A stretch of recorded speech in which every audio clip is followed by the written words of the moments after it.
Hello everyone. Stock market या अन्य किसी भी तरह के इन्वेस्टिंग में हम सभी को पता है कि किसी भी एसेट को कम दाम में खरीदना है और हायर वैल्यूएशन पर बेचना है। अब कोई भी स्टॉक कम दाम पर या यूँ कहें कि सही दाम पर है या नहीं, इसको आइडेंटिफाई करने के लिए अलग अलग तरह के इन्वेस्टर अलग अलग तरह के पैरामीटर्स का इस्तेमाल करते हैं। जैसे कुछ investors price to earning ratio check करते हैं और ऐसे ही कुछ पैरामीटर्स हैं price to book ratio, price to sales ratio, price to cash flow ratio, dividend yield, PEG ratio इत्यादि।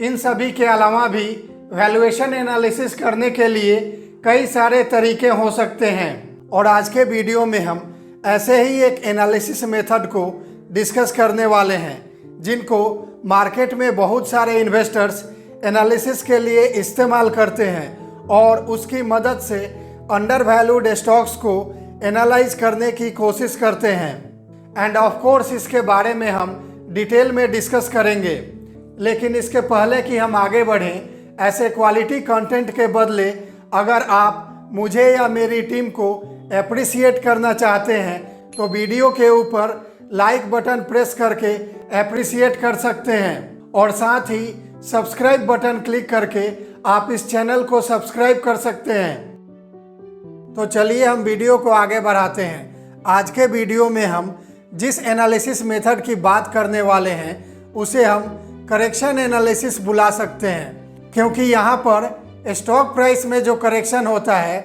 और कंपनी के जो नेट प्रॉफिट है या इक्विटी पर शेयर है, इन दोनों को कंपेयर करके एनालाइज करने की कोशिश करते हैं। एंड ऑफ कोर्स इस एनालिसिस मेथड को जानने से पहले हमें टाइप्स ऑफ करेक्शन को जानना भी ज़रूरी है।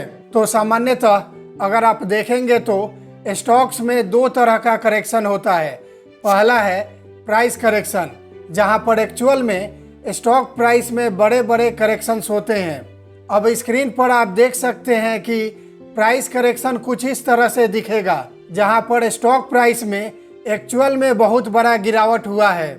और रिसेंटली एक गेमिंग कंपनी में प्राइस करेक्शन हुआ था क्योंकि सरकार ने उस कंपनी के मार्केट कैप से ज़्यादा जीएसटी मांग लिया था।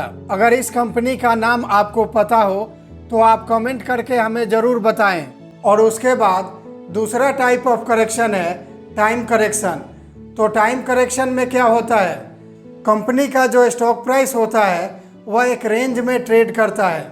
जैसे कि आप स्क्रीन पर देख सकते हैं, यहाँ पर स्टॉक का प्राइस एक रेंज के बीच में ही ऊपर नीचे जा रहा है। यानी अगर आप ओवरऑल एवरेज लेंगे तो यहाँ पर स्टॉक के प्राइस में बहुत ज़्यादा गिरावट नहीं होता है, बल्कि स्टॉक का प्राइस एक रेंज के बीच में फंसा रहता है।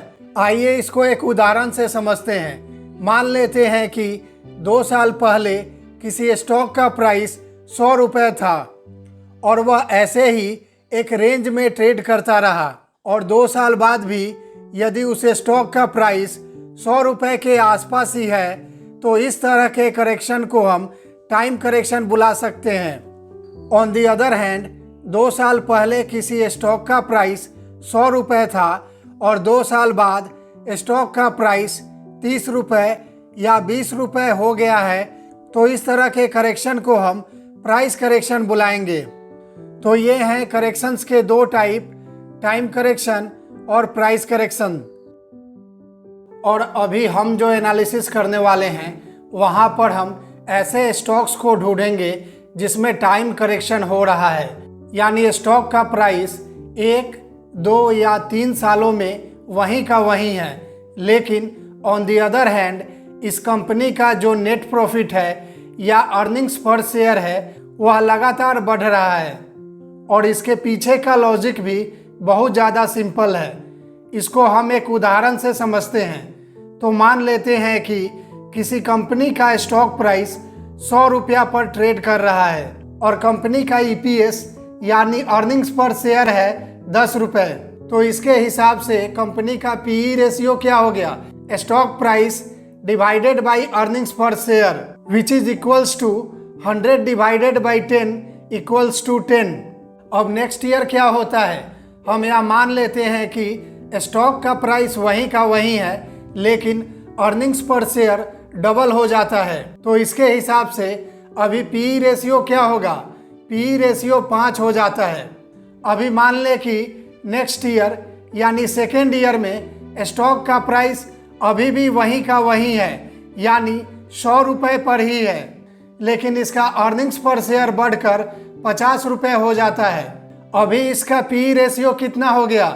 2 रुपये। यानी अभी किसी स्टॉक में टाइम करेक्शन होता है और स्टॉक का प्राइस वहीं का वहीं रहता है, लेकिन on the other hand earnings पर शेयर लगातार बढ़ रहा होता है। तो over the period of time stock का जो वैल्यूएशन है वह सस्ता हो जाता है। और ऐसे टाइम करेक्शन की वजह से जब किसी एसेट का वैल्यू सस्ता हो जाता है तो जो इंस्टीट्यूशंस है, वैल्यू इन्वेस्टर है, वो वहाँ पर आ जाते हैं, क्योंकि उन्हें एसेट्स चीप वैल्यूएशन पे खरीदना होता है और एक्सपेंसिव वैल्यूएशन पे सेल करना होता है। उनका लॉजिक भी वहाँ पर सिंपल होता है, क्योंकि अगर लास्ट 2 to 3 ईयर्स में स्टॉक का प्राइस कहीं नहीं गया है, वहीं का वहीं है, लेकिन इसका अर्निंग्स पर शेयर या नेट प्रॉफिट बढ़ रहा है, तो इसकी संभावना सबसे ज़्यादा है कि मार्केट में जो अगला रैली होगा उस रैली में ऐसे जो टाइम करेक्शन वाले स्टॉक्स है बहुत बड़े तरीके से पार्टिसिपेट कर सकते हैं। अभी यहाँ पर हमारे 2 पैरामीटर्स क्या हैं? हमें ऐसे कंपनी को ढूंढना है जिसमें टाइम करेक्शन हो रहा है and at the same time उनके जो प्रॉफिट्स हैं या उनका जो अर्निंग्स पर शेयर है वो लगातार ग्रो हो रहा है, यानी स्टॉक का प्राइस वहीं का वहीं है लेकिन प्रॉफिट इंक्रीज हो रहा है। ऐसे कंपनी को हमें ढूंढना है। तो अभी हम ऐसे कुछ एग्जाम्पल्स को डिस्कस करेंगे। तो जो सबसे पहली कंपनी हम डिस्कस करने वाले हैं वो एक बैंकिंग सेक्टर का स्टॉक है और एक लार्ज कैप कंपनी है, और इस कंपनी का नाम है कोटक महिंद्रा बैंक। तो अगर आप देखेंगे तो कोटक महिंद्रा बैंक का जो स्टॉक है वह 2020 से एक रेंज में ही ट्रेड कर रहा है। अब कोटक महिंद्रा बैंक का स्टॉक प्राइस जो जनवरी 2020 में था, यानी आज से लगभग 4.5 साल पहले जो स्टॉक का प्राइस था वह उसी के आसपास आज भी ट्रेड कर रहा है। इस बीच में स्टॉक का प्राइस ऊपर भी गया है, नीचे भी आया है, लेकिन वह एक रेंज में ही फंसा हुआ है, यानी स्टॉक प्राइस में प्राइस करेक्शन नहीं बल्कि टाइम करेक्शन हुआ है।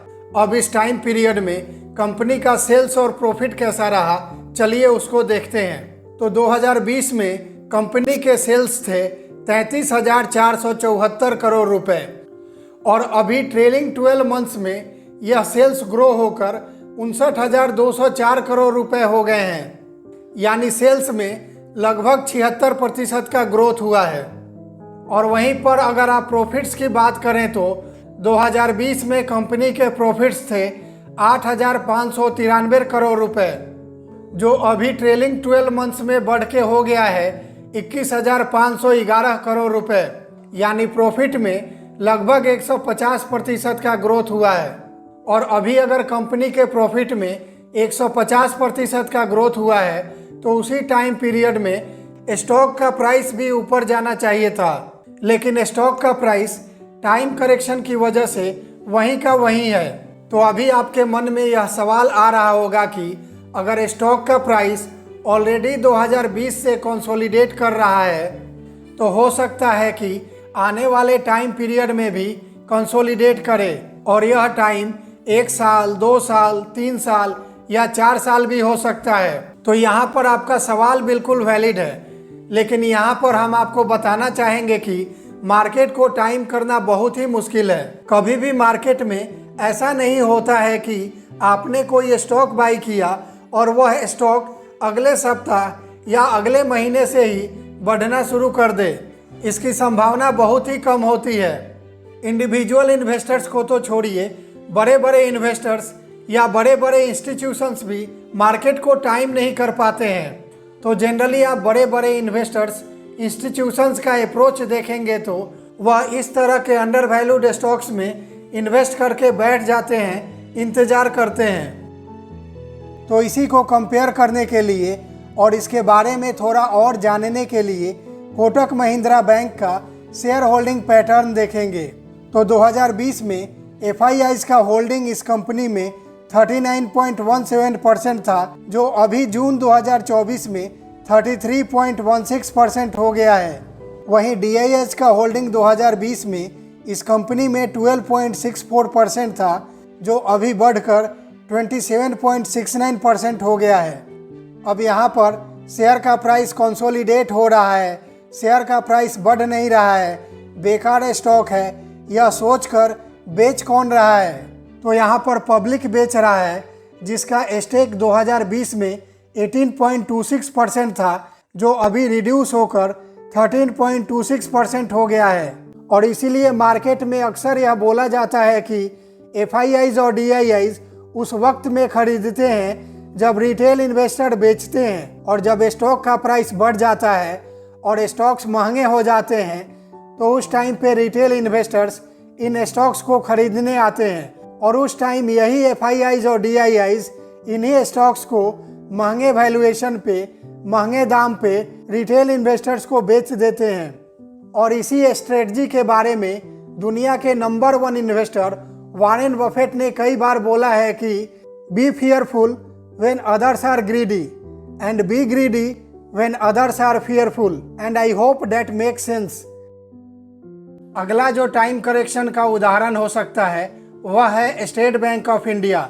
एक तरह से SBI भी काफी समय तक एक रेंज में ही ट्रेड करता रहा, लेकिन अब इसमें मच एवेटेड ब्रेकआउट आ चुका है। आप SBI के स्टॉक प्राइस और उस टाइम पीरियड में इसके सेल्स और प्रॉफिट को कंपेयर करके एनालाइज कर सकते हैं। टाइम करेक्शन का एक और एग्जांपल हो सकता है SBI कार्ड।